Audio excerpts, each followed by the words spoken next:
Hey everybody, welcome back to Leading Worship. We're still in season 1. I'm here with Andy Chrisman. Andy, what's up, man? Hey Nick, good to see you, buddy.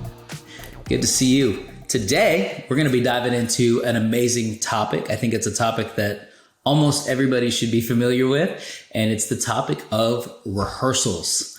So we're going to be talking about rehearsals. Now, there are churches all over the country and the world that Sunday keeps coming, and there's different sizes and shapes and diversity of even music that you play on Sunday.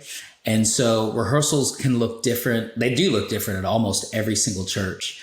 And so we're going to take some time just to kind of unpack just from the basics, like what is a rehearsal, the who, what, when, where, and why. So maybe we break it down like that. So I'll say this just to kind of tee it up. I'm going to tee this up and then I'm going to kick it over to you, Andy, just to kind of talk a little bit about your methodology. But here's what we know. We need to sing some songs, plan a worship set and do music.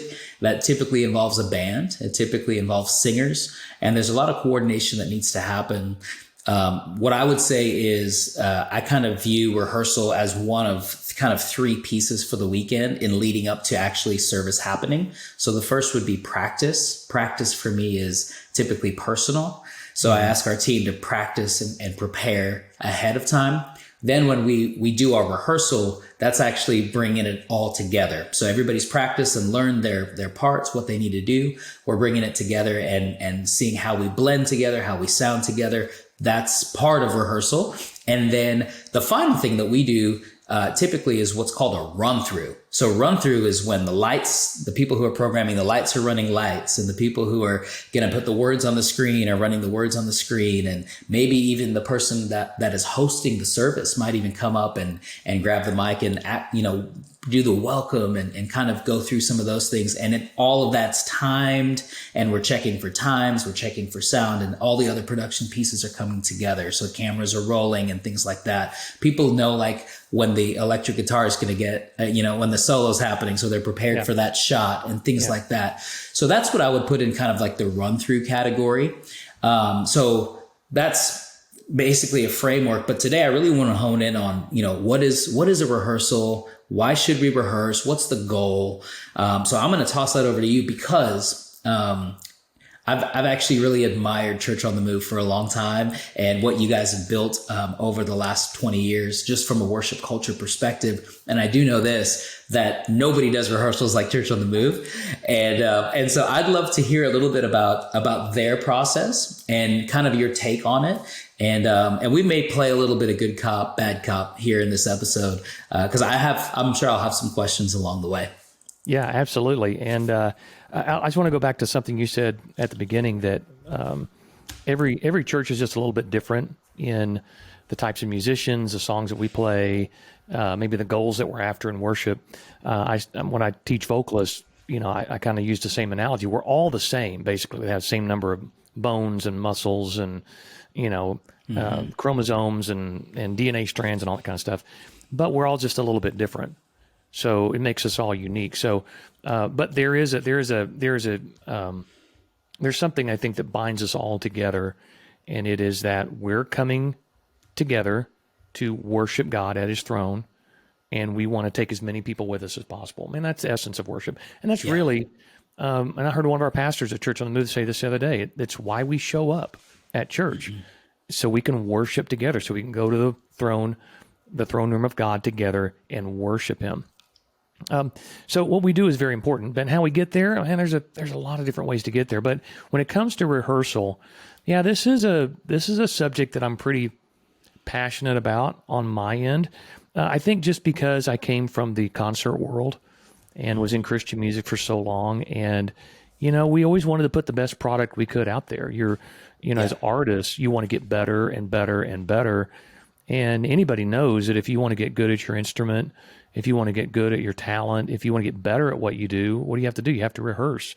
And then if you put a bunch of people together, right, a bunch of different musicians, you got to figure out how to play together. You got to figure out how to move together. You got to figure out how to, what's your message that you're trying to send. I mean, there's a lot to it than just jumping up on stage and singing your songs.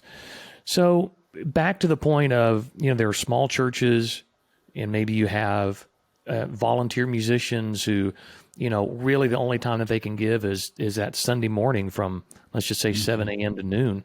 That's it. But then I also have worked with really big churches that have all pro musicians that are just crazy good. Yeah. And they're just kind of like, why do we need to rehearse? That's an easy chart. I'll just do what I do. I'll show up Sunday morning and I'll come prepared. I would say that probably where I land mostly is in the middle, where you've got some pros, you've got some, you've got a medium-sized church. When we say medium-sized church, maybe 1,500, maybe 800 to 1,500 to 2,000, that you have a mix of professional musicians and you have a lot of volunteers that have a limited amount of time and honestly a limited amount of their gift that they're able to give. So to throw everybody up on Sunday morning an hour before service starts is risky. And you know this, I know this. Again, I go to churches all the time where I'm like, okay, what's the rehearsal schedule when I go to be a guest worship leader? And they'll say, oh, well, we'll start at 7 a.m. Sunday morning. I'm like, okay. So I guess everybody's going to be super prepared. And my pushback on that is it's really hard to do something when the clock is ticking, right? Those doors have to open. And especially we're all online now. So it's not like we can really push the service back 10, 15 minutes. You've got kids' church, you got people in the lobbies, you got people parking cars. You can't just start when you're ready. I mean, there is a clock ticking. I personally hate that.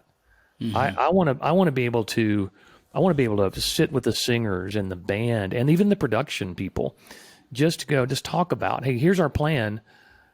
We hope it works.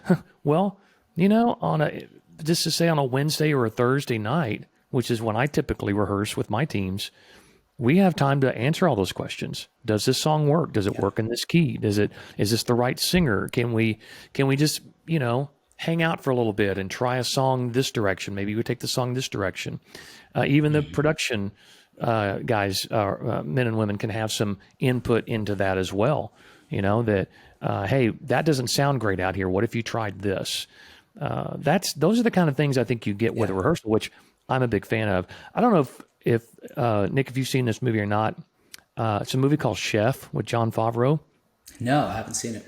Now, just to preface it, it is rated R, but it's for language. There's a lot of language throughout. It's not a Christian movie. But I've heard you talk, Nick. You use these words all the time. All the time. That's all I do. But when I saw that movie, I've watched it probably 10 times, and it just gets me because I feel like what we do as musicians is a lot like chefs in a kitchen. Yeah. And, you could be really, really talented. And my wife and I just did this last night. We got home from a trip, and we didn't have any food in the fridge, and we're just kind of scrambling around. We didn't really want to do Grubhub. So we literally just went in our pantry and found 3 or 4 items, and we just threw a dinner together, and it was great. Hodgepodge. But, if you're a real chef, if you're good at this, if you have this talent of I don't know, just making food that, to me, food can feel like art. That's why I love to travel to big cities. When I go to big cities, man, food is like one of the priorities. I want to go someplace where somebody is gifted at making that dish and making that food. But there are certain scenes in Chef where he doesn't just throw something together and serve it to his clients. No, he goes in before anybody else gets there, and he puts these dishes together, and he's got his sous chef, and he's like, hey, taste this.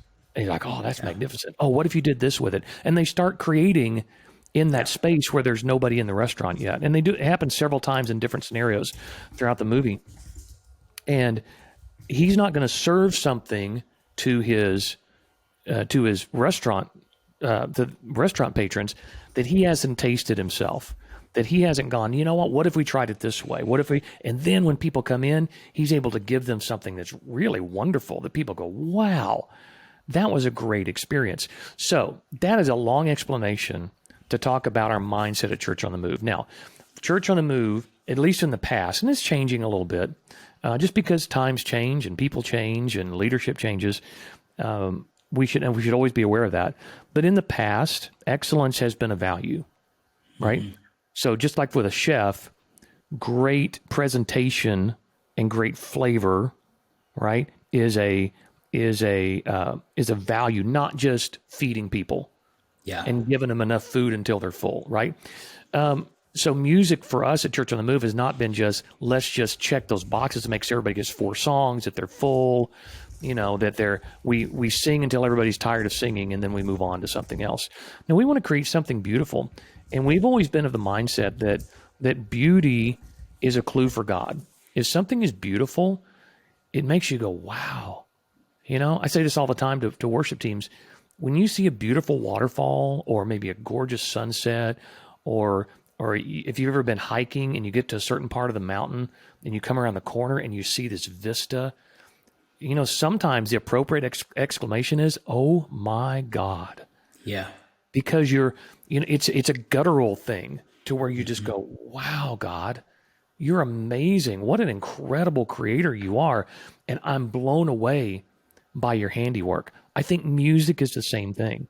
Yeah. When we hear gorgeous music, when we hear music that just unlocks our heart and our imaginations, we go, "Oh God, wow, this is wonderful. I'm consuming this, and it's not just eliminating my hunger, it's feeding my soul." Yeah. It's doing something more than just checking a box for me. So again, a long-winded explanation of why I'm a fan of rehearsals. And again, goes all the way back to the time when I was touring and making albums and selling tickets to shows. You want to give somebody a memorable experience. You want to give people something where they can go, "Wow, I'm glad I came today because that was beautiful." Yeah. Another reason I think rehearsals are good and profitable is because it helps musicians reach their potential, right? You said this earlier. Practice is what you do before you get to the stage.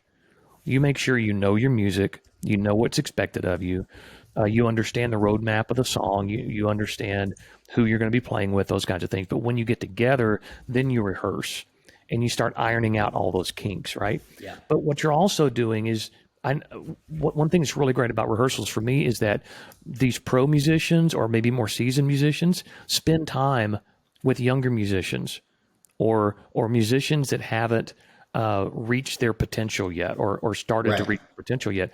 And I love being able to stop a rehearsal and having a really great guitar player walk over to a novice guitar player and say, "Hey, let me show you how to play this better. Watch watch me use these pedals differently." Or drummers, we'll bring young drummers in and have a pro drummer behind them, Yeah. and teaching them how to hit the snare better, how to play the cymbals in a different way. There's teaching going on, and so it's almost like a small group. Rehearsals for me are like a small group. We get together, we pray over each other, we talk about what worship is, and then we're just helping each other throughout the night. And our rehearsals at Church on the Move, typically on Thursdays, will go from about 6 p.m. to sometimes 10 p.m. So 4 hours. And the way that, and I've heard this from churches, again, I'm gonna stop here in a second and let you jump in. But what I've heard from so many worship pastors at churches that don't have midweek rehearsals is they say, "I just could not, there's no way I can convince our musicians to come up here on an off night. I can't do that." And I'm like, "Really? Have you asked?" Because most musicians that I know that love to play will jump at any chance to come and make themselves better, especially young musicians, teenagers, early 20s, who honestly, if they're not going to come up to church and rehearse, they're going to be hanging out with their friends. Right. They're going to be, I don't know what, watching Netflix. Do you actually know like how close are you to the people that play on your team or sing on your team? Some of them, a majority of them might say, "Yeah, I would love to get better." So that's my long-winded pitch on why I believe in rehearsals. So good. I appreciate it so much. I mean, I think I agree with one thing I know is the format's different, right? With what you guys do and what I'm typically used to. And I don't think I'm not one to judge anybody's format. Honestly, what I think the challenge is for people who are listening to this podcast is, what do I value?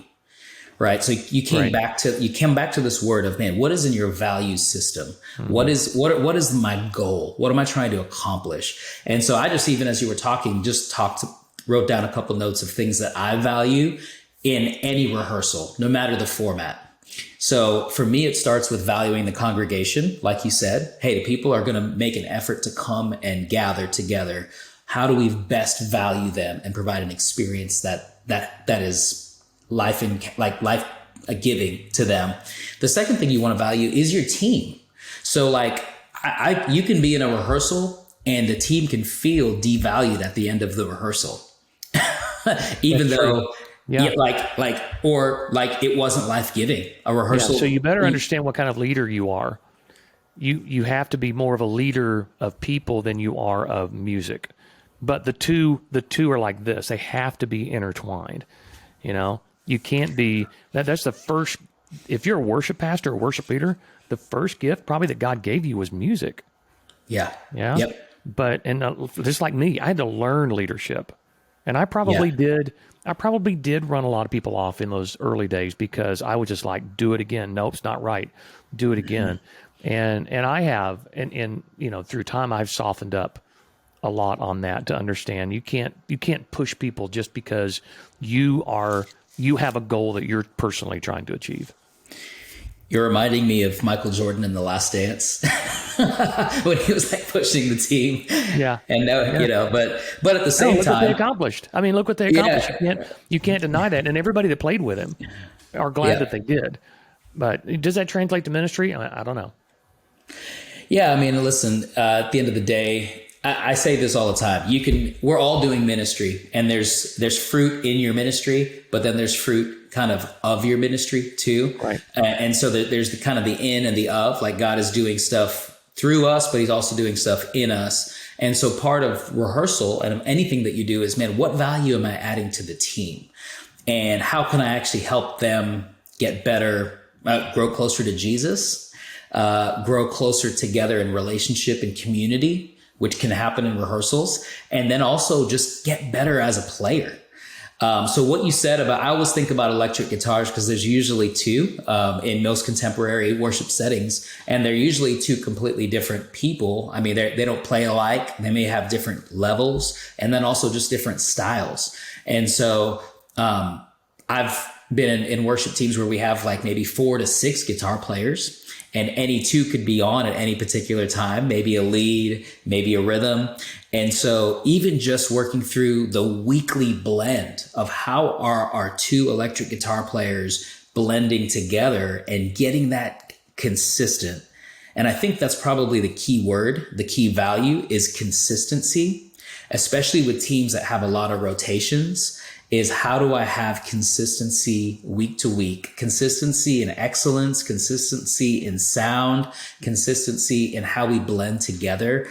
Now, I'm not saying that we all need to be the same, but I'm talking about the consistency and the excellence that we bring, right? Because a different singer can lead the same song 2 weeks in a row, and it can have it can come across 2 completely different ways. Right. How you lead a song and how I would lead the same song is 2 completely different things, but we can still bring a level of consistency and a level of excellence to what we do.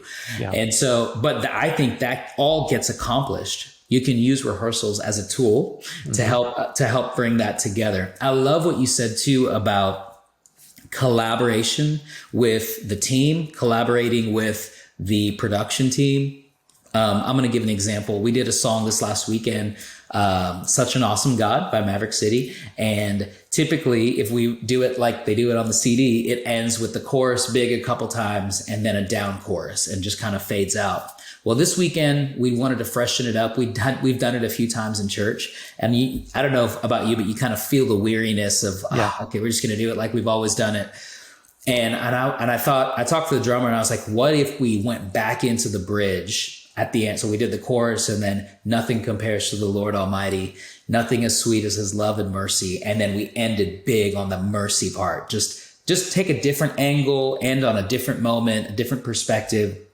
And the drummer loved it. So we had a band conversation first and decided we were going to do it, communicated it to the singers and communicated it all to the production team all on Sunday. Spontaneous, a change. Again, we're not church on the move, so it all just kind of happened within about 5 or 10 minutes. Yeah. But let me just tell you this: it communicated value to the band, to the vocalist and to the production team that we all were able to have a moment and be collaborative in our rehearsal space. And it was life-giving. And I could tell it actually, when we did it in church at all of our services, there was a different energy to it because it ended big as opposed to lower. And it actually served the moment so much better. And then as we were communicating in our pre-service huddle about why we made the change, that's exactly what I said. I said, we need this, we need a different energy going into this last worship song. And this is how we're going to get there. And so I was able to communicate vision and value to the team and really build something together collaboratively with them in worship. Again, it was Sunday, so it wasn't a midweek thing, but I think we use rehearsal for that. And I think that you get greater buy-in when you're able to do that. Now, there may be people listening too who, I don't know your creative process for worship. So there's some churches where the worship pastor is the lighting director and also the tech director. So they just have to consult themselves. They don't have to meet with everybody else. So I don't know how you're staffed. I don't know what the communication is like on your team. But all I think we're saying is, if you're able to communicate value and make it a life-giving thing, then it's a win. Yeah, I agree. I want to go back to something you said about making a change on the fly like that.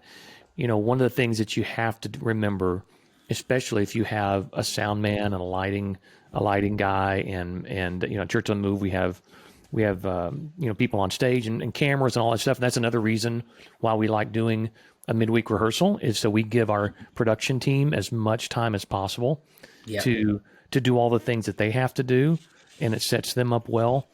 And so they, having a rehearsal on a Thursday, they've got Friday and most of the day on Saturday to hear what we did. They will record it, and then I'll come up early on Saturday and I'll see our lead camera guy, camera producer in a room going over video from Thursday with all of the handheld operators going, okay, now this person's taking this song. Now you want to come in here. So, it's people. So good. It's not that we're trying to do, we want to do our best, but we're also setting people up to win. And when you make a change, I just want to use this as a little cautionary tale right here. When you make a change last minute, you have to include your production team. Yeah. Please don't, worship pastor, worship leader, please hear me. God rest his soul, Andrew Stone, who I worked with for over a decade when I was a worship pastor at Church on the Move, and he was the technical director and head sound man. He would tell me this all the time. If you think it's a little thing, it's a big thing for us. Even the littlest change you're going to make is a huge change for us. So please, if you make a decision backstage before you come on, just call me.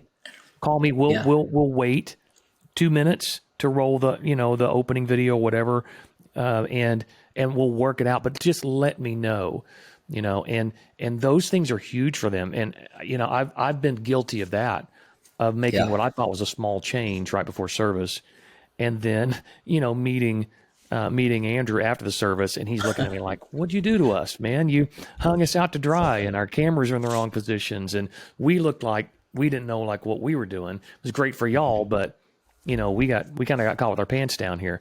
So when you make a change, and that's the great thing about rehearsals again, is you can try lots of different changes and get the input and the buy-in from your tech team to go, okay, we're on the same page with you. Yeah, I love that. I love building a system where all the teams can work collaboratively. Rehearsals can also be used. Honestly, it's a system that you can put in place to help your church achieve longevity in what you're trying to do. So I got a little bit of an echo there, but what I'm saying is we, the team is going to change. I told our team all the time, if it's the same people in 10 years that are on this stage, then we failed. You've done it wrong, right? We've done it wrong. So I want everybody on stage to be on the front row cheerleading the next generation or the next group of leaders in this church, because what are we called to do? Make disciples. What are we called to do? Grow the church and make room. And so that needs to be the spirit with which how we lead, which is why we make the case for rehearsals, which is why we say, hey, I know you're at this level, and I know you actually may not need the rehearsal, but somebody else does. Yeah. And the best thing you can do as a team member is buy in to say, hey, I'm actually here not just for me, but to invest in our team, in our church, to help us grow, and to help us get better. And even if I feel like I don't need to get better, which is we can always get better. Okay, so there's the key point. I think that's the axle that this whole thing rotates around, is that you should be getting better, because there's no such thing as standing still. Nothing in creation stands still. We're always in motion. Even the most dense material in the world. Let's just say a diamond. I know it's not the most that's not the most dense material. But let's just say a diamond is either growing in luster or it's decaying. Mm-hmm. It never gets to a point where it's like, okay, that's our sun, that our planet revolves around. It's either in a state of growth or it's decaying. That scientists are telling us, in so many billions of years, the sun is going to burn out. So it's either growing in strength or it's going to start to burn out. And so you have to, as a musician, as a leader, you have to be getting better. And the moment you stop getting better is when you start to decline. Look, I'm 56 years old. I'm a walking, breathing example of this, that if I don't stay in the gym, if I don't eat right, if I don't get good sleep every night, if I don't take care of myself, I'm already feeling the decline in my bones, in my joints, in my memory, in my, I feel in lots of ways, I feel my age, but that means I just have to work harder and harder and harder to continue to get better at my muscle tone and my, and the way I take care of my body.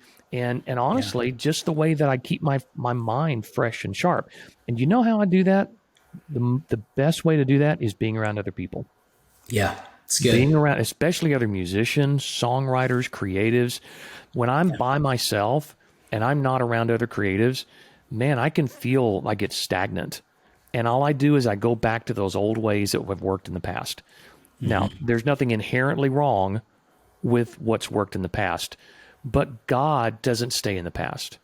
Right. He's the same yesterday, today, and forever, but God is also in the present and he's also in the future, which means there's more to God than what we've already seen. Yeah. We will never see the end of God. And as creatives, as a creative, I'm always on the search for something new to find out about God. I'm not satisfied in what I know now. I want to know more. Mm-hmm. That's why we continue to read the Bible over and over. Yes. You don't just read the Bible once and go, okay, I got it. It's not a novel that's sitting on your shelf and go, oh yeah, I know the plot of that. I don't need to read that again. No, the Bible is alive and it's deep, and we're never going to mine all of it out of God's word. That's why we continue to read it.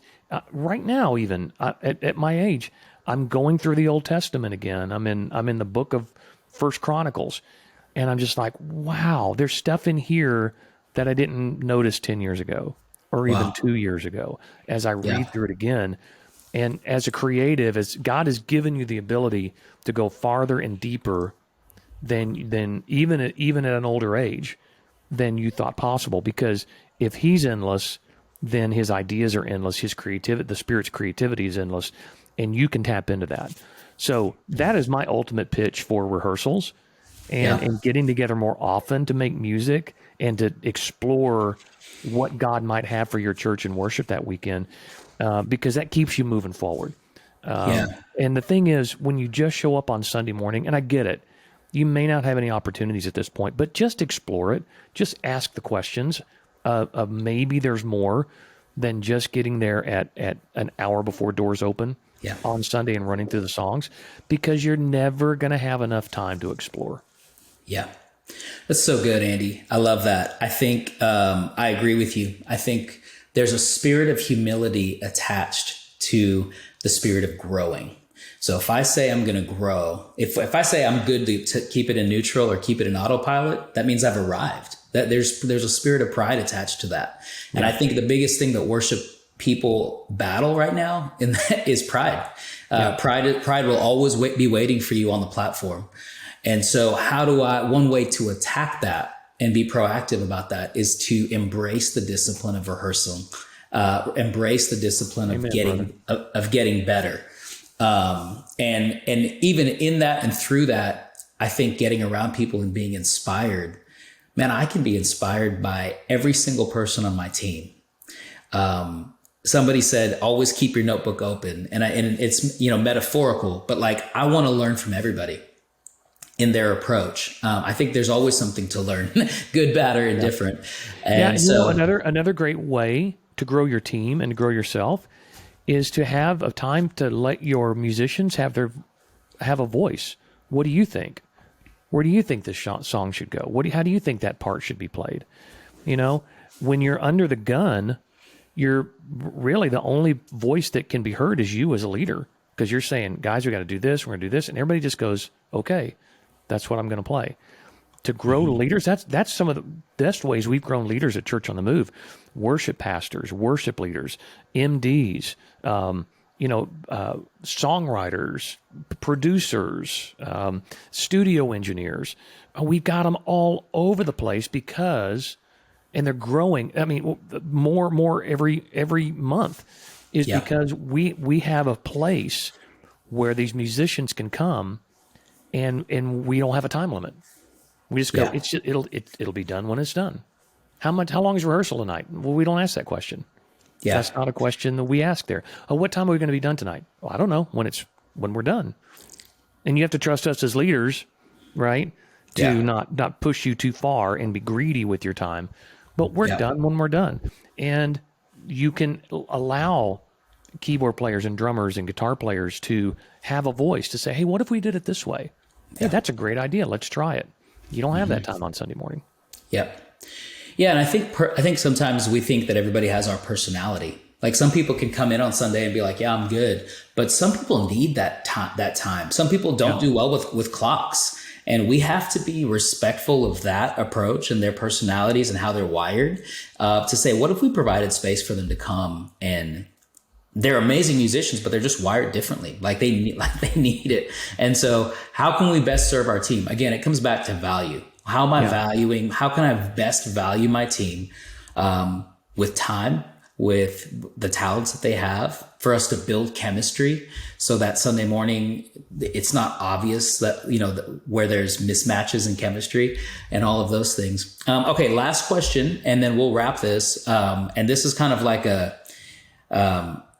instead of talking about the good of rehearsal, let's talk about some things that we may need to keep our eyes out for. So talk about like red flags in rehearsal, and how do you deal with red flags? Because I think we've been in rehearsals before, whether midweek or even on Sundays. I think midweek's probably easier to deal with them.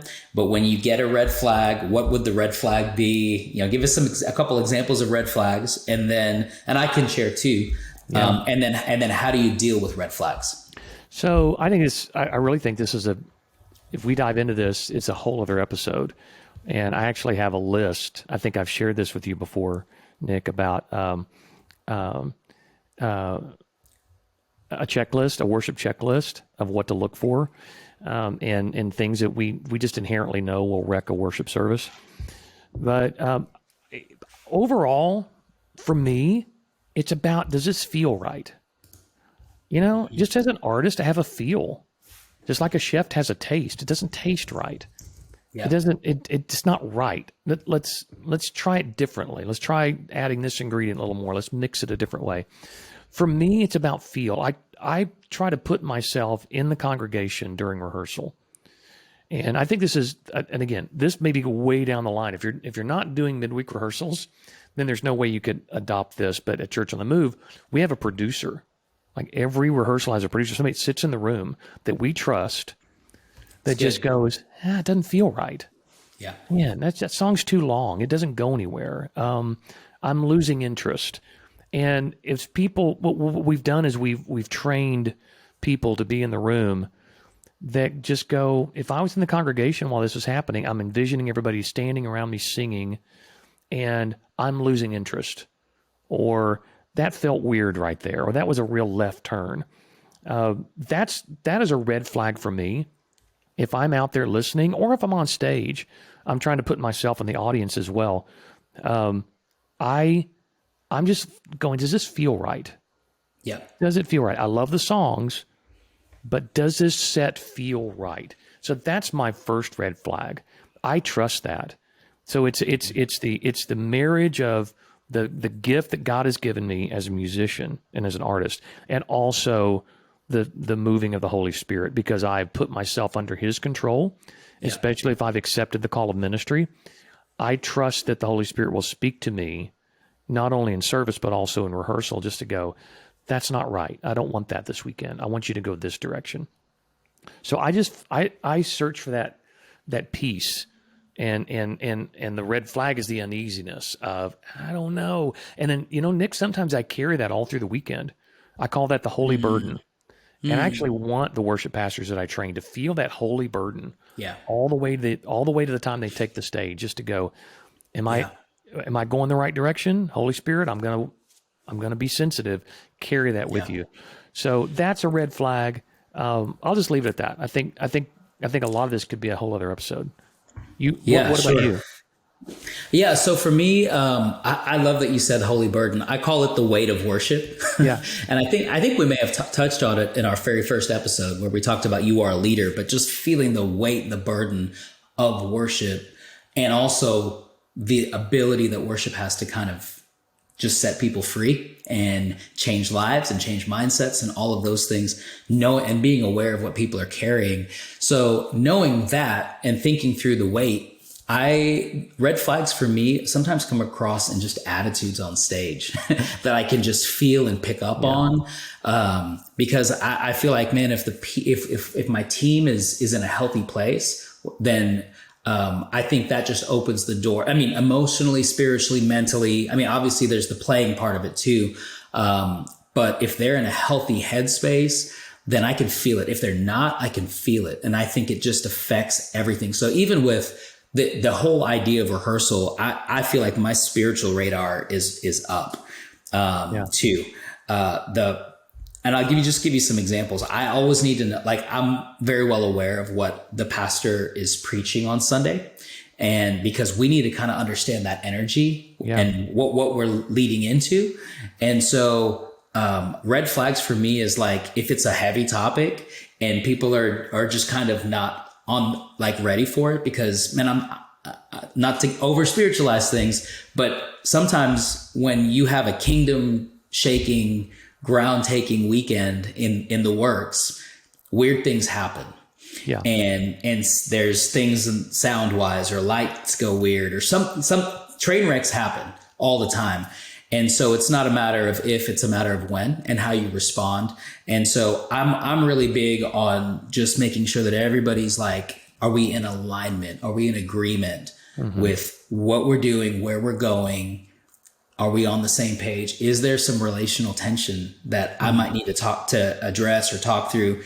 And that just comes down to knowing your team. yeah, And so sometimes it's like, man, I feel like you're just quiet this morning. Is everything okay? So if those are the things that I kind of look for. And then I've just noticed that out of that relational pickup, there'll be fruit on the worship side because of those little conversations. And so, but I think you need both. I mean, I think, how does it feel in the room? But honestly, I do need that feedback, but that's something that I can't control. What I can control in the moment is, man, who on our team, where are they?